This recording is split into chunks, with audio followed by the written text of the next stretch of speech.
And so I know I said you only catch me on a suit on 2 occasions: funerals and weddings. Got my Janet Jackson control mic on. I don't want to stay. But anyway, today I'm doing a wedding. My Venezuelan sister, Rosanay. Anyway, I got 1 suit, 2 occasions. It is 1 hour before the ceremony, and I don't think we're gonna start on time. Oh, I want to talk about something today. My youngest daughter, Maya. Not that Maya. The younger version of Maya. I can remember one time we were chilling and watching Tom and Jerry cartoons, and she says to me, I always root for Tom to win. Flabbergasted, because everybody I knew didn't want Tom to win. Tom was the villain. Tom was the bad guy.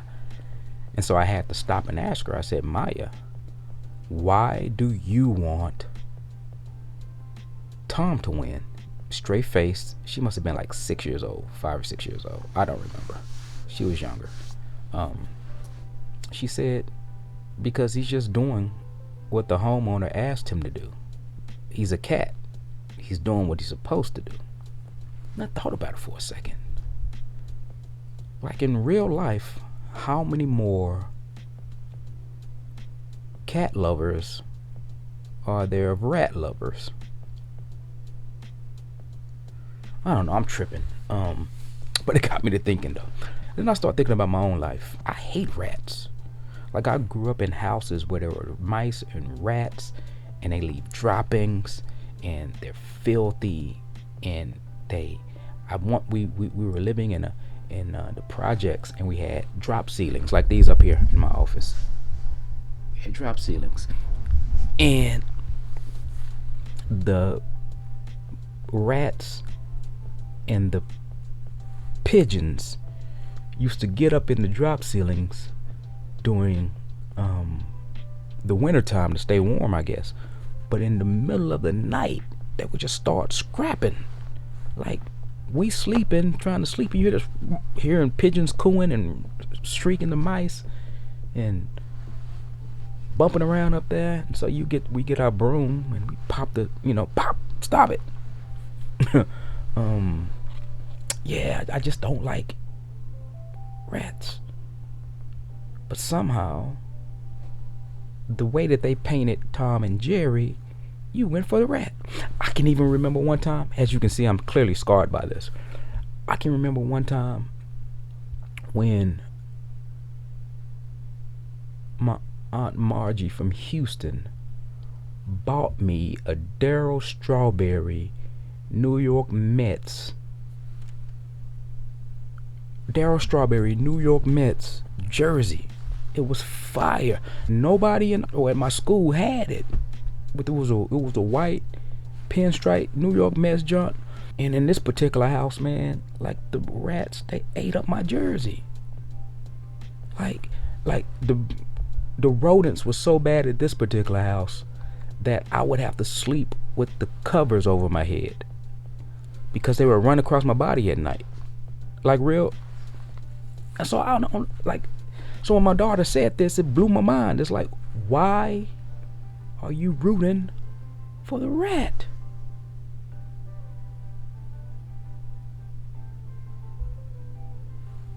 I know y'all think I'm tripping, but why was I rooting for the rat? Like, Tom was doing his job. In the meanwhile, Jerry was vandalizing the house. Like, they filling up the kitchen with water. Like, water damage, getting all in the refrigerator. Like, who wants mice in their food? Like, nobody wants that, but we was loving it. I mean, eating holes in the wall. This is crazy, man. A few moments later. You could literally abandon your way of thinking because you were so persuaded by the storyteller's story. Yo, like that applies to life. The storyteller wants to blind you to God's perspective. Now listen, I'm not a conspiracy theorist and the man's out to get you, none of this, but I'm just going off of what I believe according to scripture. So the Bible calls the storyteller of this world the God of this world. And watch this. In 2 Corinthians chapter 4 verse 4, it says this. Watch this. In their case, the God of this world has blinded the minds of the unbelievers to keep them from seeing the light of the gospel of the glory of Christ, who is the image of God. He literally perverts us so that we think what's right is wrong and what's wrong is right. And this is the reason people reject the gospel message, because the God of this world has painted this perspective or painted this story that God hates people, and God hates these things and people, and God just doesn't want you to be happy. And so he put all these rules in place. He's this vindictive God who just wants to curse us and beat us. Yo, that's why we have to fight for the perspective that God has for us. We have to fight for God's story. And in God's story, we hear the wonderful gospel that he sent his son Jesus into the world with this glorious plan to restore fellowship and relationship with him. And he tells the story of his love for our lives. Listen as we continue to read 2 Corinthians 4, 5, and 6. For what we proclaim is not ourselves, but Jesus Christ as Lord, with ourselves as your servants, for Jesus' sake.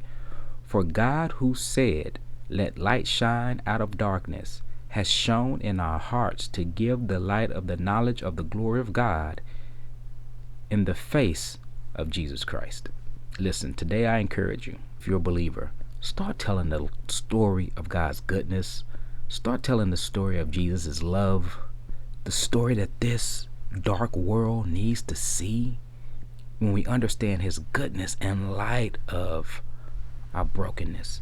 And so it feels like we just have one mode sometimes. Man, the world needs to hear the story of Jesus' death, burial, and resurrection.